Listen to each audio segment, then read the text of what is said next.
morning, students. Today, myself Rajiv Verma is going to solve the worksheet which I have provided you through the WhatsApp. And I'm starting questions one by one. Today, I am taking only the MCQ questions, and then in the next video, I will cover the remaining questions also. Okay, now coming. Question number one. I'm starting from question number one, and this is a very simple question. The number of significant figures in question 0.06900. We have to find out the number of significant figures in this one. So these are the number of significant figures, and there are 4 number of significant figures. That is why answer B is correct of this question. Now coming to the question number 2. Question number 2 is there are few values given 4.436.32, 227.2, and the last one is 0.301. And the question is the sum of the numbers this in appropriate significant figure is. Yani we have to calculate the sum of these all numbers and then convert the answer in appropriate number of significant figures, and which one will be the correct we should calculate. तो इन सबको अगर हम add कर देते हैं, if we are going to add these all, then we will get after adding 663.821. ठीक है, ये आ गया. Now we are going to rounding off this one because we have to give the answer in minimum number of significant digits. जो भी हमें question given है, हमें यहाँ पर ये 3 डिजिट गिवन है, इनमें से सबसे कम सिग्निफिकेंट फिगर इसमें है. देयर आर 3 सिग्निफिकेंट फिगर्स, तो we have to give the answer in only that much number of significant figure. यानी हमें 3 सिग्निफिकेंट फिगर में ही आंसर देना होता है. तो हमें इसको 3 सिग्निफिकेंट फिगर में कन्वर्ट करने के लिए हमें इसे राउंड ऑफ करना पड़ेगा. वी शुड एलिमिनेट 8, और 8 को अगर एलिमिनेट करेंगे तो उससे प्रीवियस डिजिट में क्या कर देंगे, +1, and it will be 664.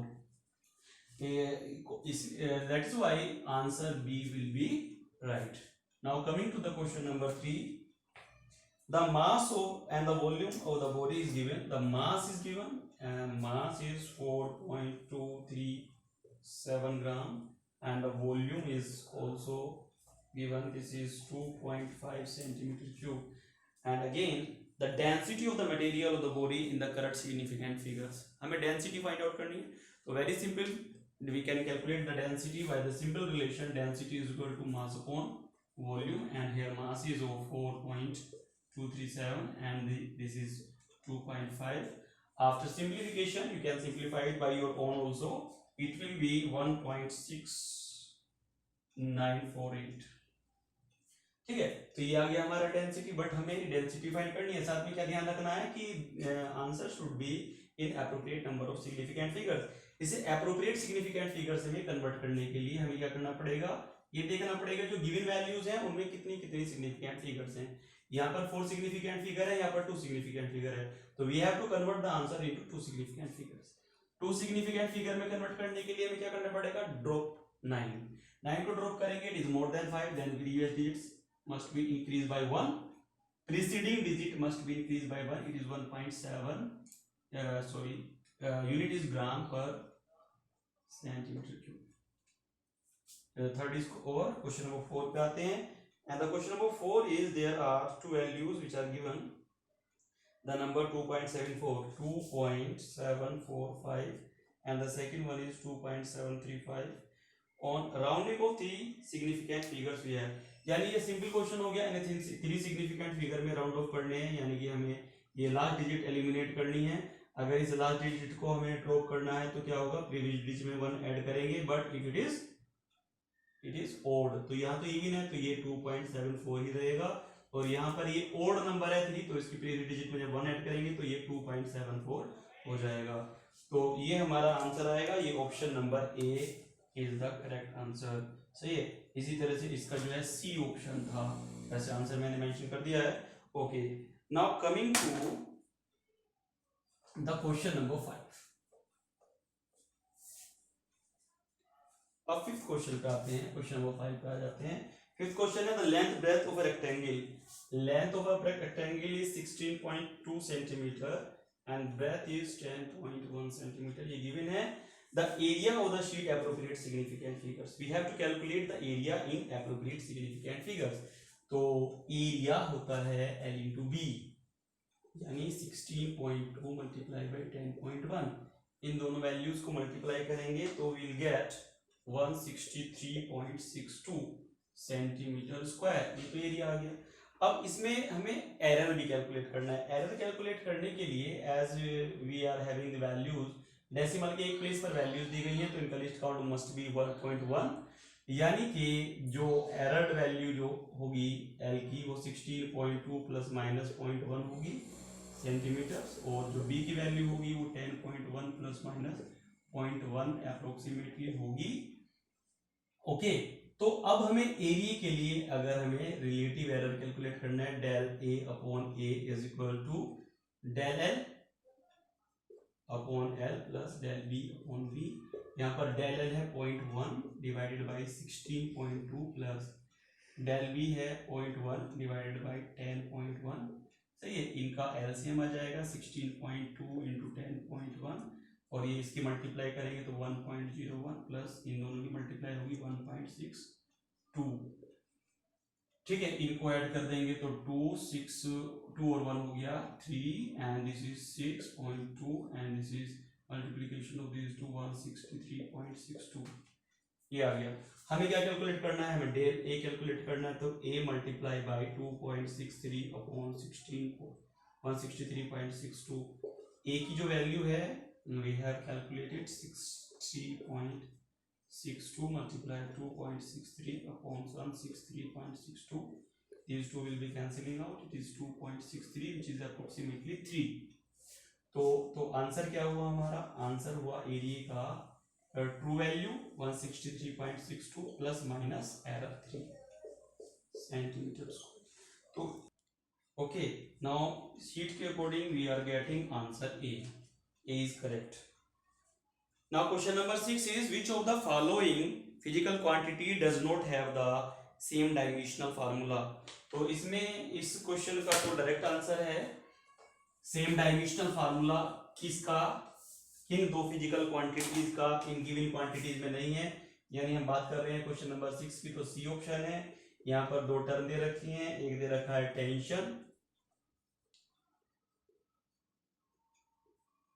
और एक दे रखा है सरफेस टेंशन.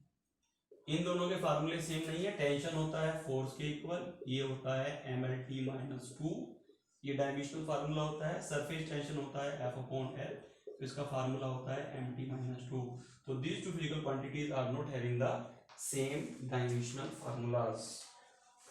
ठीक है, coming to the question number 7. 7th question पे आते हैं. Quickly we are going to solve these questions.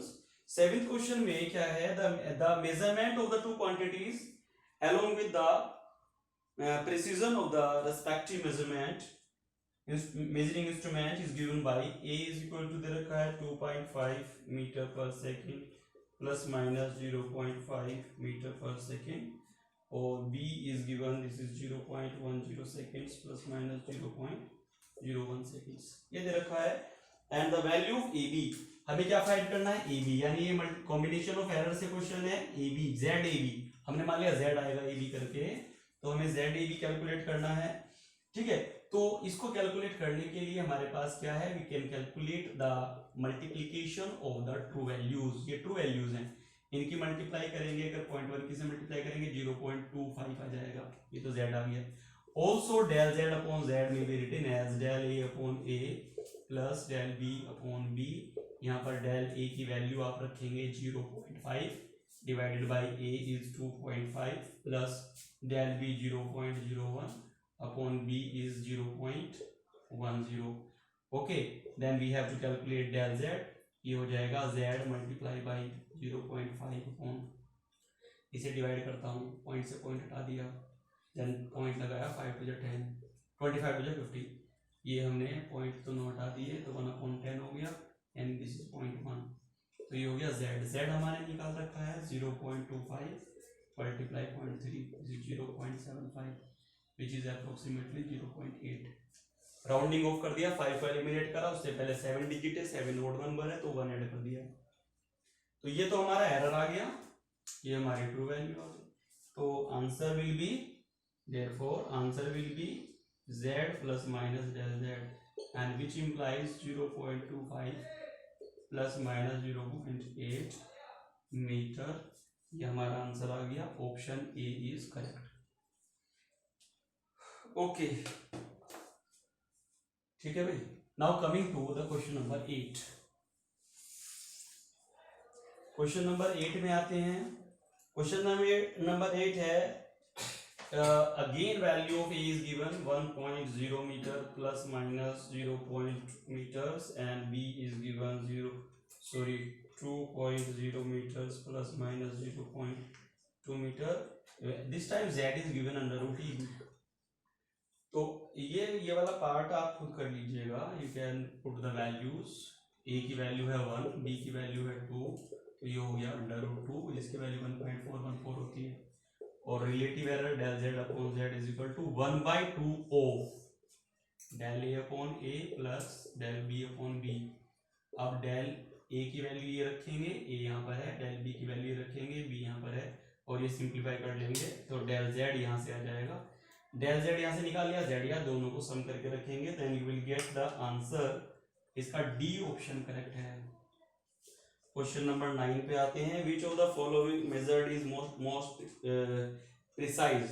Most precise values में हम देखते हैं कि सबसे छोटी यूनिट कौन सी दे रखी है, मिलीमीटर्स में दे रखी है वैल्यूज में 5.00। सारी न्यूमेरिकल वैल्यू सब सेम है, यूनिट्स आर डिफरेंट। तो जो सबसे छोटी यूनिट है, मिलीमीटर सबसे छोटी यूनिट है, it will be the most precise value. तो इसमें जो आंसर हो जाएगा हमारा 9 का ए पार्ट हो जाएगा, यानी 5.00 mm is more precise value. अब आ जाते हैं क्वेश्चन नंबर 10 में। क्वेश्चन नंबर 10 में हमें क्या दिया है, एक ट्रू वैल्यू दी रखी है और हमसे पूछा गया है कौन सी एक्यूरेट वैल्यू है। तो हमने डेफिनेशन पढ़ रखी है ट्रू एक्यूरेट वैल्यू की। एक्यूरेट वैल्यू क्या होती है, which is very close to the true value. तो हम क्या करें, इसका आंसर तो वैसे मैं बता ही दूंगा डायरेक्टली आपको, बट क्या करें, तरीका क्या होगा। As we are having the true value, A मान लेता हूं इसको, दिस इज 5 सेंटीमीटर्स, या एल इसको मान लेता हूं 5 सेंटीमीटर्स, और हमें जो L1 की वैल्यू दे रखी है 4.9 सपोज, L2 की वैल्यू दे रखी है 4.805, L3 की वैल्यू दे रखी है 5. जितने भी ऑप्शंस हैं वो मैंने सारे यहाँ पर लिख दिए, L1 L2 L3 L4 मानकर। अब हमें निकालना है del L1 del L2 del L3 del L4, और ये फाइंड आउट करने के लिए हमें निकालना पड़ेगा true value minus measured value, true value minus measured value, true value minus measured value, true value minus measured value. ऐसा करने के बाद जो भी आंसर सबसे कम आएगा, जो मिनिमम डिफरेंस आएगा, that will be the answer. और मिनिमम डिफरेंस यहाँ पर आ रहा है पहली वैल्यू में 4.9 में, ये मिनिमम डिफरेंस दे रहा है, तो हमारा ऑप्शन ए जो हो जाएगा वो हो जाएगा राइट। ओके चलते हैं आगे क्वेश्चन नंबर 11 की तरफ। 11th क्वेश्चन यहाँ कर लेते हैं। 11th क्वेश्चन में Young's modulus of the steel is given. Young's modulus को वाई सिंबल से डिनोट करते हैं, चैप्टर नंबर 9 में आता है ये टर्म, लेकिन हमें इधर 9 चैप्टर की कोई बात नहीं करनी है, यंग्स मॉडुलस से हमें कुछ नहीं करना, हमें तो सिर्फ जो वैल्यू दी है उसको देखना है क्या दिया है। ये है when expressed in CGS units dynes per centimeter square its value is equal to, इसे सीजीएस सिस्टम में बदलना है तो क्या करें, 1.9 10 की पावर 11 दिया है, न्यूटन को डाइन में बदलेंगे 10 की पावर 5 से मल्टीप्लाई, 1 न्यूटन 10 की पावर 5 डाइन के बराबर होता है। मीटर को कन्वर्ट करेंगे सेंटीमीटर में, 10 की पावर 2 सेंटीमीटर होता है, तो upon 10 raise to the power 4 हो जाएगा क्योंकि स्क्वायर है, और इसको डिवाइड करें तो पावर 1 बचेगी, ये 1.9 10 की पावर 12 आ जाएगा डाइन पर सेंटीमीटर स्क्वायर, और इसके अकॉर्डिंग हमारा ऑप्शन नंबर सी जो होगा वो होगा राइट। तो दिस इज ऑल्सो कंप्लीटेड। आगे चलते हैं, नेक्स्ट क्वेश्चन पे आते हैं। Question number 12 is the next question. इसमें दिया है कि अगर हम मोमेंटम, एरिया ए और time T are taken as the fundamental quantities then energy has the dimension. So यानी हम पी को, मोमेंटम को, एरिया को, टाइम को अगर फंडामेंटल माने तो एनर्जी का डायमेंशन क्या होगा। तो एनर्जी का डायमेंशन क्या होता है वैसे, m L square T minus two होता है। एनर्जी के डायमेंशनल फार्मूले में से यहां से एम एल टी की वैल्यू निकाल कर पी ए और टी की टर्म में इसमें हमें पुट करनी है। फिर बोलता हूं एनर्जी का dimensional formula M L square T minus two होता है, इसे हमें इन टर्म्स में बदलना है। तो एम एल और टी की वैल्यू इन तीन इक्वेशन से निकालकर इसमें रख देंगे तो हमारा आंसर आ जाएगा। कैसे? मोमेंटम हो गया हमारा एम वी के बराबर यानी M L T minus one, area हो गया हमारा एल स्क्वायर यानी sorry metre square it is L square, time हमारा होता है सेकंड्स में होता है जिसे हम लिखते हैं टी। सही है, तो टी की वैल्यू तो टी रही, एल की वैल्यू आ गई ए की पावर 1/2। सही है, जब एल और टी की वैल्यू यहाँ रखेंगे तो एम की वैल्यू आ जाएगी पी, एल इधर जाएगा तो ए की पावर -1/2, टी इधर आएगा तो प्लस टी, तो एम की वैल्यू ये आ रही, एल ये रहा, टी है, ये तीनों वैल्यू इसमें पुट करें। एम की वैल्यू हो गई पी ए की पावर -1/2 टी इंटू ए की पावर हाफ और 2 तो ए बच जाएगा, एल की पावर -2 तो टी की पावर -2 ही रहेगा, तो ये हो गया p की पावर 1/2 माइनस का प्लस का 1 तो प्लस का 1/2 बचेगा और t की पावर। इसके अकॉर्डिंग हमारा जो आंसर हुआ D is the correct option. तो इस तरह से हमारे 12 क्वेश्चन तो हो गए, अभी 3-4 क्वेश्चन और बच रहे हैं, 6 क्वेश्चन, इनको भी मैं फटाफट आपको बता देता हूँ। इसमें मल्टीपल आंसर्स हैं, इसमें ज्यादा आंसर भी करेक्ट हैं। जैसे क्वेश्चन नंबर 1 पे आता हूँ, एमसीक्यू सेकंड पे आ जाता हूँ। एमसीक्यू सेकंड में जो क्वेश्चन नंबर 1 है ये है on the basis of the dimensions decide which of the following relation for the displacement of the particle is not correct. कौन सा करेक्ट नहीं है? तो जैसे y इज इक्वल टू a sin 2πt/t हमें दिया है, तो y डिस्प्लेसमेंट है, इसका डायमेंशनल फार्मूला l हो गया, एम्पलीट्यूड का l हो गया, टाइम का t हो गया, इस टाइम का भी t हो गया, ये दोनों कैंसिल हो गए, l इज इक्वल टू l हो गया। तो पहले वाला ऑप्शन हमारा क्या हो गया? ट्रू हो गया। उसने तो फॉल्स पूछा है, करेक्ट कौन सा है? नहीं।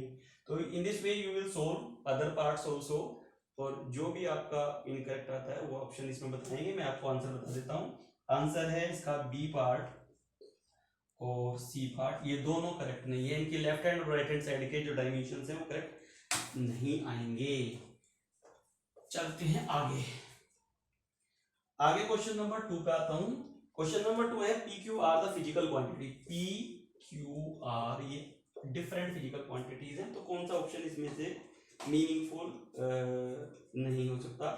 तो आप ये देखो, जब दो फिजिकल क्वांटिटीज, जब डिफरेंट फिजिकल क्वांटिटीज की हम बात करते हैं तो डिफरेंट फिजिकल क्वांटिटीज के केस में कभी भी हम डिफरेंट फिजिकल क्वांटिटीज को डिफरेंस नहीं निकाल सकते, यानी हम किलोग्राम में मतलब मास में से टाइम को माइनस नहीं कर सकते, यानी कि जो हम सब्ट्रैक्शन करते हैं तो वो सिमिलर क्वांटिटीज का ही हो सकता है। तो या हम प्लस भी नहीं कर सकते हैं मास में टाइम, टाइम में जो है करंट या टेम्परेचर, हम डिफरेंट फिजिकल क्वांटिटीज को आपस में ऐड नहीं कर सकते हैं। मास को मास में ऐड कर सकते हैं, टाइम को टाइम में ऐड कर सकते हैं, डिस्टेंस को डिस्टेंस में ऐड कर सकते हैं। तो अगर ये अलग अलग फिजिकल क्वांटिटी हैं तो इनका सम और डिफरेंस वाली जो टर्म्स होंगी वो रॉन्ग होंगी। तो यानी कि मीनिंग लेस जो होगी, जो मीनिंगफुल नहीं होगी, p minus q upon r और p प्लस क्यू अपॉन ये p है sir r plus p upon r plus q upon p, ये दोनों ऑप्शन यानी हमारा a और d ऑप्शन जो है, ये दोनों ऑप्शन इसके अंदर जो है वो करेक्ट आंसर है। अब आ जाते हैं 2-3 क्वेश्चन और बचे हैं फटाफट। क्वेश्चन नंबर 3 पे आता हूं। थर्ड क्वेश्चन है photon is a quantity, E is equal to दे रखा है h न्यू, ये एनर्जी ऑफ द फोटोन है, h प्लैंक्स कांस्टेंट और nu frequency of the radiations कहलाती है। इसमें क्या है? Dimensions of h are the same as that of. तो हमें फिर से इन सभी के डायमेंशनल फार्मूले लिखने हैं, तो इसका जो राइट आंसर है वो होगा B और D। जरा मैं इनके बारे में आपको बता दूं, इंपल्स का फार्मूला, अगर हम एंगुलर इंपल्स की बात करते हैं, एंगुलर इंपल्स का फार्मूला होता है J is equal to I omega. I यहाँ पर मोमेंट ऑफ इनर्शिया है तो इसका फार्मूला बना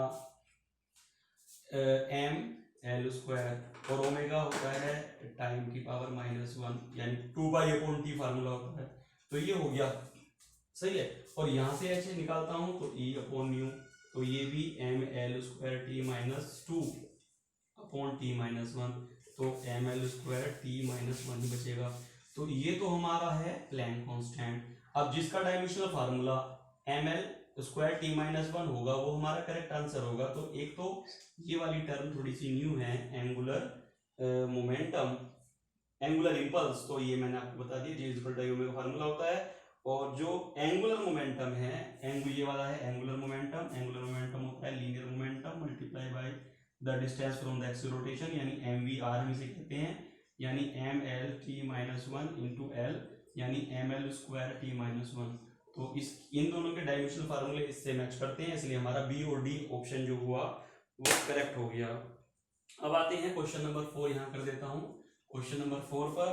फोर्थ क्वेश्चन है Planck constant h speed of the light in vacuum is c are taken as the two fundamental quantity which of the following in addition be taken to express the length mass time in terms of the three fundamental quantities. देखो electric, अगर हम charge of electron की बात करें तो charge of electron होता है Q is equal to IT, ठीक है। इसके अंदर कहीं हमें लेंथ और speed of light, Planck constant, इसको नहीं हम लोग रीड करेंगे। तो इसका मतलब हुआ आवर आंसर ए, बी और डी जो होगा, these are the correct options in this question. पांचवें क्वेश्चन पे आते हैं। पांचवा क्वेश्चन है which of the following ratio express the pressure. Pressure का फार्मूला होता है P is equal to F upon a, force upon area pressure के इक्वल होता है, एक energy upon volume, energy upon volume भी प्रेशर के इक्वल होता है। इसका मतलब हमारा ऑप्शन ए और बी जो है ये दोनों करेक्ट आंसर हैं। Which of the following are not a unit of time. तो ओके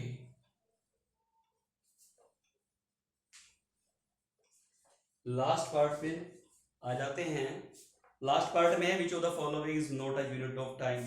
तो आपको पता ही है सेकंड टाइम की यूनिट होती है, ईयर टाइम की यूनिट होती है, लेकिन पार्सेक डिस्टेंस या लेंथ को मेजर करने की यूनिट होती है, लाइट ईयर भी डिस्टेंस को मेजर करने की यूनिट होती है।